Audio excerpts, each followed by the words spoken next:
So this is a quick overview of Nevelapse. This is the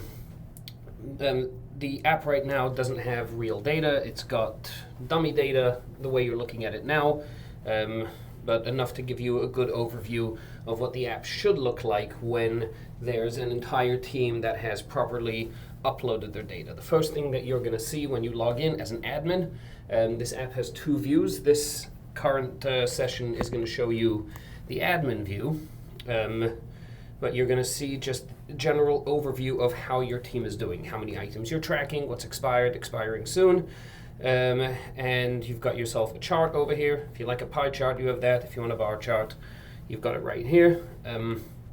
Now, you've got your schedule calendar, your upcoming reminders, what's overdue, etc., and just in general what your team compliance looks like. If you're not an admin, if you're logged in, if you want to see how you are doing yourself, so you can switch to personal view, and this is a dashboard of, let's say, your shifts and your reminders and how you're doing. If you want to reorder the dashboard in a different way, you can change the order of anything. Done customizing, and there you go. Now your compliance is at the top. I'm gonna move that back down to the bottom. But this dashboard will slowly become more useful as you add data. When you first log in, this is going to be empty because you haven't added anything yet. Now, you've got your lists. See them as a grid, see them as a list of lists, but generally speaking, there are two types of lists. There's a shared item list and a personal item list. The shared item list is, as again, an example here, ambulance stock rooms, where within this app generally, lists and list items are the same for everyone. In a shared item list, the individual data, like the expiration dates and current quantity, can be different per user. But in personal, those will be different per user. In shared, they'll be the same for every user, because if two people have a list that's been shared with them that represents an ambulance or a storage room, that's a universal space where the information that I look at is the same as the information that you look at, as opposed to a personal item list, which could be individual certificates or an individual gear bag, where the list items that are required are the same, but the individual items are different. Add your categories here. Categories are actually really important because you can have, let's say, let's say you want to organize your ambulance. You can do it by cabinet 1, cabinet 2, etc., and they will by default show up in the in category order. So that's list creation, and then your list will be represented like this. So let's say this is an example of a shared item list. In this case, this is a personal item list. So this represents a gear bag. You can if you're an admin, you can filter by user over here. See what everything that your users are up to. Again, this every item over here. Every person with whom this list is shared will see the same item names, same categories. You as the admin will see the user that you're looking at right now. So we filtered by 2 users. Let's go back to 1. Now everything is specifically filtered by user first name A, last name admin. Again, this is dummy data. If there's an expiration date, it'll show days remaining. An easy way to add another item to stock. Now, if it's added as an expiring item, you will have to actually set an expiration date in order to be able to add an item this way. And there you go. We've added 1. Now we're going to found us a bug. We're going to remove an item that way.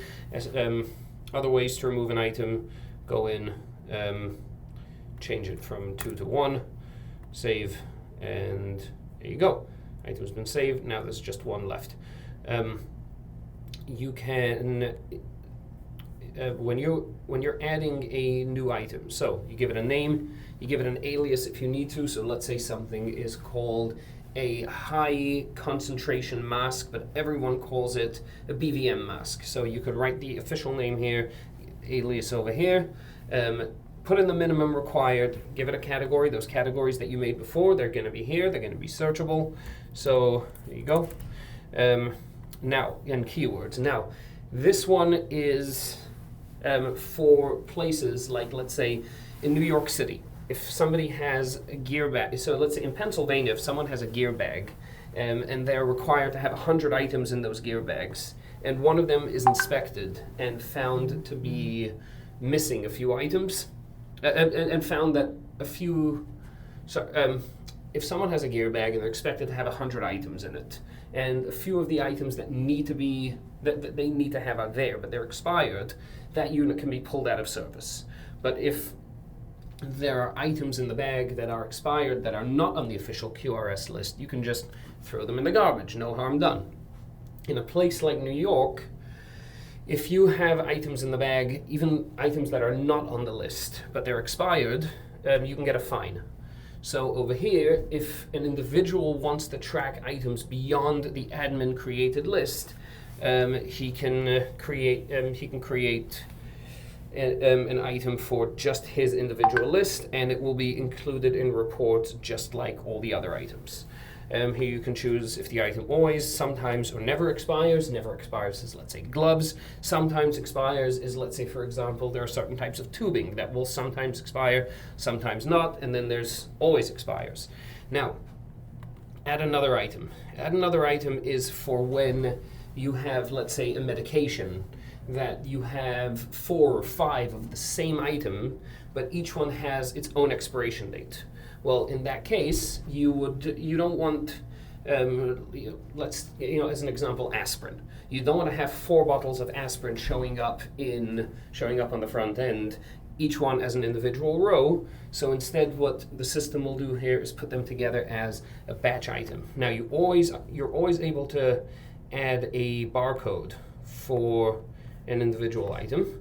So right here, you're able to add a barcode. Once you change it from an individual item to a batch item, the ability to add a barcode goes away from here, because now barcodes represent the individual item, and you put them in over here. Remove that, and the barcode section comes back. Now, SKUs. You can manage your vendors, you shortcut to it from here, but generally you can add them individually. Somewhere else in the app you can do a bulk upload, but here is where you can add a SKU, an individual SKU to any individual item. Add as many SKUs as you want. Just make sure you set your primary SKU if you want your purchase orders to be generated automatically. And then under documents, you can, I'll show documents when we're looking at documents. Now, your options here. Edit the list. Here you go. You've got categories. You can add seal numbers for any, multiple seal numbers for any category. This will really come into play when we're in checklist mode. But if an ambulance has a seal on a door, or a storage room has a seal on a door, and inventory needs to be done, in this case, putting in that seal number will show the category as fully checked, without having to actually go and look at each individual item. So this is where the seal numbers are set. Transfer items is if you want to move an item from the list to another list. In this case, there's no source item automatically checked. You select the destination list, etc. Every single row has a transfer button that will automatically select the list and the item, and then you have to choose the destination list, choose if you want to move the whole item or just some of the items. That's all available here. Quick inventory mode. This is more for mobile, because if you're doing inventory on desktop, on a laptop, hitting the edit button, changing the quantity, not that big a deal. But if you're on mobile, and you're not in quick inventory mode, that's a huge pain to do sometimes. So I do keep the button connected here, but then find the current stock, etc. It's not such a great way to do it. Instead, if you're in quick inventory mode on mobile, you are given access to an input that you can just tap on your phone, change immediately. Any item that is an expiring item will have the ability to add an expiration date right here. And if you've got a batch item, you can press the plus button here, add a new one with a new expiration date, or just mark one as used as you go. This is an extremely useful way of doing inventory on mobile. In addition to quick inventory mode, we also have checklist mode. So let's say you want your employees to do a checklist at the beginning of, to check the ambulance at the beginning of a shift. So start checklist, you get each category broken down. So let's say you have an ambulance and you've named your categories cabinet 1, cabinet 2. A person can very easily go through and do inventory cabinet by cabinet. He doesn't have to move all over the ambulance trying to figure out where things are. And at the bottom of every single category is a seal number. So if there's a seal at the door, you can just mark it as sealed, and we're going to assume that there have been no changes to that category since the last time that inventory was done. I'm just going to cancel this checklist over here. Now, if you're an admin who has selected 3 different users to look at their data, and you just want a quick report, you can download a report from right here, CSV or PDF.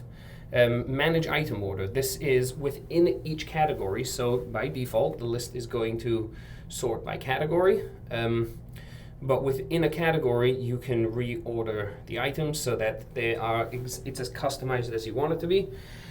Let's say you've added 2 different items to the list that you realize later are the same, and half your users entered their data in item 1, half of them entered it in item 2. Here you can select 2 different items and keep the parts that you want from each one and have them end up together as one item. Manage groups. So if you want, you can group a list of you can group items together. Eventually, you can attach a barcode to a group of items. So let's say you want to be able to scan a barcode and have a group of items show up. You can create a group. And scan codes, again, this is a way to add, even though you can add a barcode to each individual item, if you want to add barcodes to more than just one individual item, you can bring them up, you can do that right here. So that is lists. Next, I collapsed the sidebar specifically when we're looking at a list, because that way, this is the view in which you want to have the most screen real estate. Actually, staying with lists for a second, we have, here, add list item, edit the list. So you want to bring the screen back, you can. Actually, on shared item lists, I want to show this.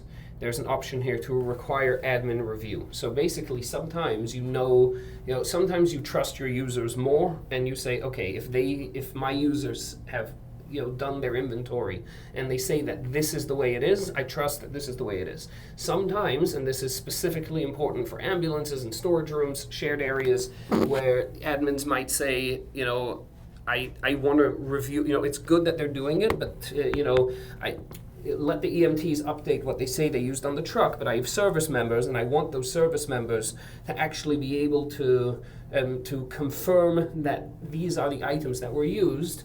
So if this is checked, then when edits are made, the admins, the next time they go in, will see pending changes, and they'll be able to approve or edit or reject changes that were made. So that's lists.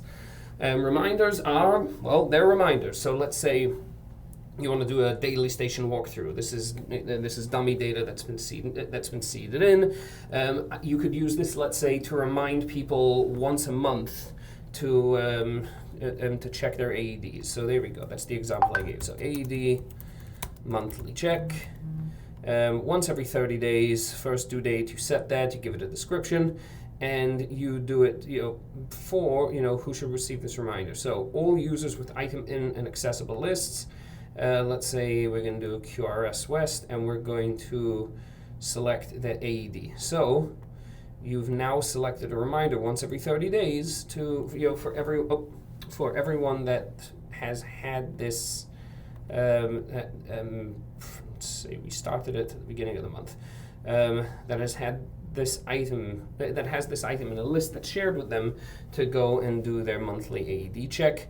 And you, as an admin, can see, can get sort of an overview over here of what your team is doing with their reminders. If you are an individual, you will only have access to your own reminders, and then you can go and create a reminder report for everyone within your team to get just to sort of see what what they're doing in terms of compliance. Next is training. This is monitoring your training. So let's say you know that your EMTs have to maintain a state EMT and NR EMT every 2 years. So you can set the window. If you are, as an individual, you'll always be able to see classes that were assigned to you within the organization here. And if you took a course on, let's say, Train PA, you've got an external course over here. You can allocate hours to different categories. Let's say, for example, in the NREMT, you need to have a few hours for personal, a few hours for trauma, a few hours for airway. That's when you can go and assign those entries. If you are the one giving the class, you can go and create a class over here. You can then assign users to the class, edit the details if you need, give the class a number, a scenario, all that. And when you're done, you can, so let's say, enroll and complete. These are the students that we've enrolled that have, let's say we close enrollment here. And then we can just email the certificates of completion to all the users that were actually in the class. And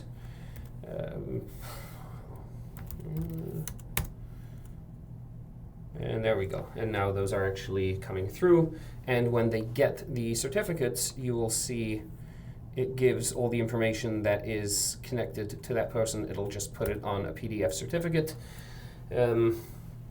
And then we've got ourselves student records over here. So you can, again, this is just by you. You could see each student and how they're doing. And then categories over here. This is where you create your Con Ed categories. For what you do is you create a block. So let's say a block would be Pennsylvania EMT, New Jersey EMT, and then another block called NREMT. And then you can add subcategories in there, and this is where you create the ability for students to be able to assign the classes that they took to those specific blocks altogether to remain compliant. Scheduling. This is where you can create your schedule for your EMTs. If you're running a full-on EMS organization, you can schedule all of that here. Let's say you've only got a night shift, you can schedule that over here. Under My Schedule, you can set your availability so that admins can see it. And then admins have got their own settings. So here you've got, in this case, in the rules, we require approval for shifts. Some places want people to just be able to claim shifts. Sometimes you want people to be able to require approval for their shifts. This is where you'd overwrite this. In my case, this one's really important to set, but you should set the time zone that you're in. And then you can enable shift reminders, let's say one day before, same day, a few hours before. You can set how often the reminders come in here. If you want to add other calendars, you want to add your Google Calendar or whatever it is, as long as it's an ICS format, you can add it here. And then I know purple's not the best color, but those requests will show up in the those dates will show up in the calendar as purple. And here we go. Not very many not very many shifts scheduled in, but when you set your shifts up, here you go. You see everyone. You see all the shifts here. You want to add them. You can add a one-off shift, or you can set it up in bulk. Let's say you don't. Your agency is closed on the weekends, so you set up your days. You set up your roles. You give it a name. You have entities over here. You choose how far in advance you want to set the schedule. And yep, that is how you set up your shifts. Right, entities you add here. So and based on their color, that's how they will show up on the calendar over here. Reports. When you set up list items, you gave things expiration dates and you gave them minimum required quantities. That's all you have to do in order to create a report. So let's say you have a report. You rarely want to do all items. That's why some items is default. So let's say you want to include some items. You want to see what's expiring and what's low stock, because this is what's selected by default, because when you're trying to figure out what's up with your compliance, that's usually what you want to see. You choose the format for your report. Let's say you want to get this once a week. You can choose never if you never want it to happen by itself. And then let's say you want to know what's expiring in 1 month or sooner. Personal report, anyone can create this. It's for your own items. As an admin, you're likely going to want to choose an admin report. You choose the sort order. Now you select the list. So let's say I want to see what's up with QRS West for all my users. And here we go. And here I choose the email recipients. This box only comes up now. Consolidate matching row items. That I'll show you what that is. So we're going to save this report, and hopefully it'll actually match some. Here we go. It'll actually match some results. So CSV, run report, and there we go. So the email comes through. This is what the email would look like. Here, so some sort of overview, and then you can choose to download the report. In my case, I don't need to download the report because it shows up right here in the app as well. You can download it, and what you'll see here is everything. So the item name, the alias, if it's in a category, why is it included? Well, this one is expired and has low stock. We gave it a minimum required quantity of 44. The total right now is 47. This is a little backwards. This only happens because we've consolidated everyone. What I mean by consolidate is over here, we have 1, 2, 3, 5. We have 11 people who need an occlusive dressing right now. So if you don't combine them, then you will get 11 rows with occlusive dressing, which is why, generally speaking, I'd recommend that you do keep this consolidate box checked. If you don't want to, if you want 11 rows, that's fine, but that's why you have that discrepancy here. And here you have a breakdown of how many are needed per person.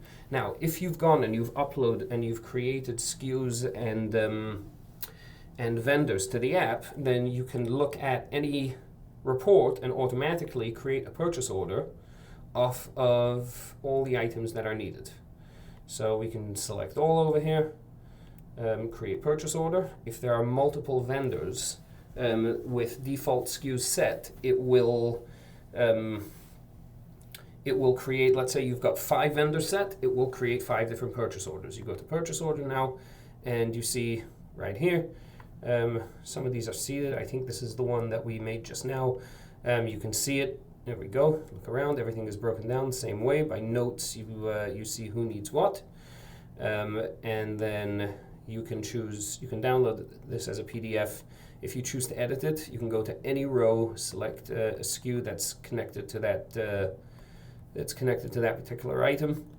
You can edit the notes, do what you want, and then when you're done, download a PDF that you can then send onto your vendor. This is what it looks like. If there's nothing there, it leaves everything blank to let you to fill it in any way you want, and then delete it if you want. User settings, everyone has access to this. Right now it's just browser sessions. 2-factor authentication will be here soon. Now, compliance tracking, a little more drilled down. If you go back here to lists, when you have a document that needs to be scanned, so let's say here's the NREMT.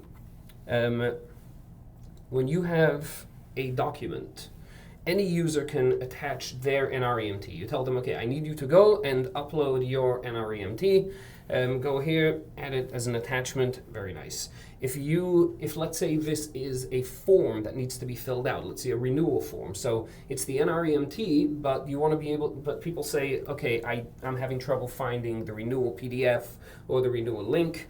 You could put that right here as a file or a URL, and and users that log in will then see, they won't have to bother you anymore to figure out where the form is. This is where you set it for them. Now, license sample. Let's say it's the NREMT. What you would want to do here is get a very high quality image of what the NREMT looks like, because this is training data. You upload that document here, and there's that basically will train an AI tool that will then figure out exactly this is what this particular document needs to look like. So if you need them to upload an NREMT and they didn't get it done, let's say you have 10 employees, looking at all of their documents can be quite easy. But let's say you have 100 or 1,000 and each one of them has 2 documents. A few of them might end up uploading the wrong one. So by giving a license sample, by giving the system the training data, then when other people start to upload their licenses, it will compare it to your training document and give it a score based on just how reliable, what are the chances that this is the exact document that you wanted to see. And you can filter, let's say, 60% chance or more, 70% chance or more, so that way you're spot checking the ones that the system has flagged as most likely to not be what you want, and then you can follow up on those much more easily. You can preview them and then approve or deny.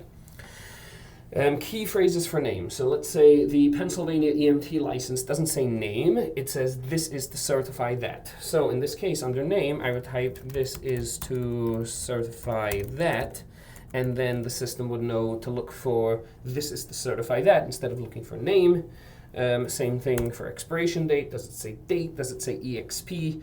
You put that in here, you choose the document type, and then you save the field mapping, and then you're done. Then when you get back to compliance over here, you can choose by a score of, let's say, show me anything that's 60% chance or below, and if there's anything that's a 60% chance or below, those uploads will show up here. Right now, I don't have any uploads in this demo system, so nothing's going to show up, but this is, you can, if you want to see the ones that you've already confirmed, you've got your filters here. Now, general and analytics of the app. You want to see exactly just what's happening in terms of expired, unexpired. This is just a little bit deeper. Risk chart, you can go by pie chart or bar chart. Breakdown, you can see by user or by list again. And then in this one also, you could just see just whatever is useful for you. You can see it by all users. You can see it by a specific user, what's going on. And then within a specific list, you can see how things are doing.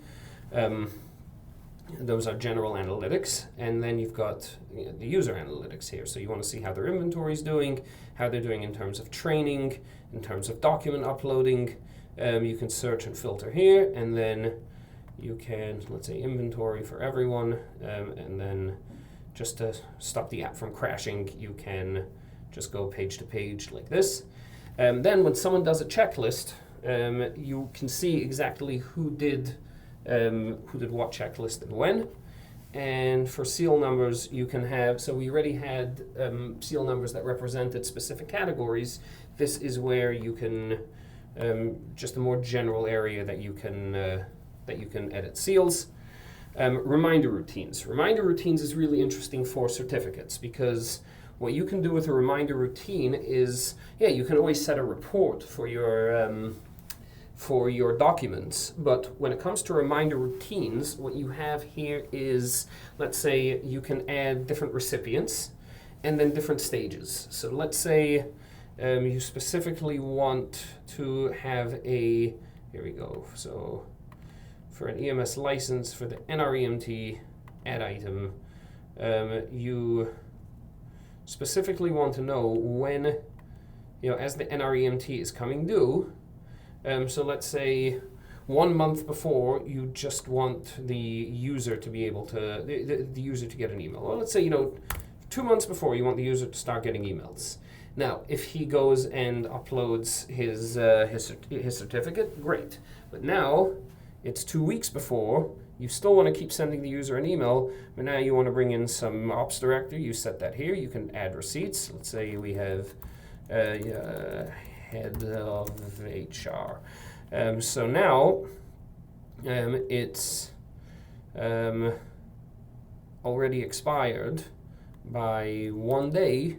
We want the user to get pulled in, and so now we want everyone to get pulled in, and for everyone to start getting emails, and people are really not going to want that. So this is a way you can set this up, and you can set this up, the way this works is you've set it up for NREMT, so this will work for every member that has the NREMT in a list that's been shared with them. So these reminder routines are a really good way to create escalating reminders until pulling in more and more people. Whoever needs to know, they can get to know like this. And it takes away having to create 4 or 5 different different reports that will escalate them. This way, you can really easily create it from one place over here. Anytime anyone makes a change in any list, it'll show up in here. Now, for each individual item, you also get